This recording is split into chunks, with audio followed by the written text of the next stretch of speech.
গোপালগঞ্জে মহাসড়কে শনিবার ঘটে গেল ৩টি মর্মান্তিক দুর্ঘটনা। প্রাণ গেল ৬ জনের। তাদের মধ্যে কাশিয়ানীতে বাস এবং ইজি বাইকের মুখোমুখি সংঘর্ষে একই পরিবারের ৩ জন সহ ৪ জন নিহত হয়েছেন। আলাদা ২ সড়ক দুর্ঘটনায় প্রাণ হারিয়েছেন আরও ২ জন। গোপালগঞ্জ প্রতিনিধি সজীব বিশ্বাসের পাঠানো তথ্য এবং ছবিতে আরও বিস্তারিত থাকছে ডেস্ক রিপোর্টে। আনন্দের যাত্রা পরিণত হলো মৃত্যুর মিছিলে।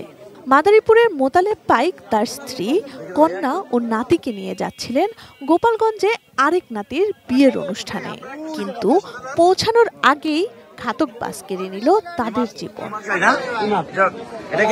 শনিবার দুপুরে কাশিয়ানী উপজেলার মাঝিকাতি বাসস্ট্যান্ড এলাকায় ঘটে মর্মান্তিক এ দুর্ঘটনা।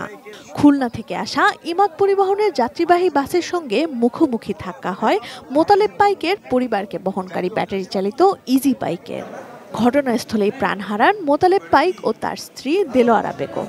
পরে গোপালগঞ্জ 250 শয্যা বিশিষ্ট হাসপাতালে মারা যান তাদের মেয়ে রুমা খানম। টানা ৭ম-বারের মতো বেস্ট টিস্যু পেপার ব্র্যান্ড হিসেবে স্বীকৃতি পেয়েছে বসুন্ধরা টিস্যু। ও ফরিদপুরের ওবায়দুর শেখ। গুরুতর আহত রুমার 10 বছরের কন্যাকে ভর্তি করা হয় হাসপাতালে। একটা মেয়ে ছিল, মেয়েটার অবস্থা খুবই আশঙ্কাজনক গুরুতর। বর্তমানে আমাদের ওটিতে তার অস্ত্রোপচার চলছে, আমরা আপডেট পরে জানাবো।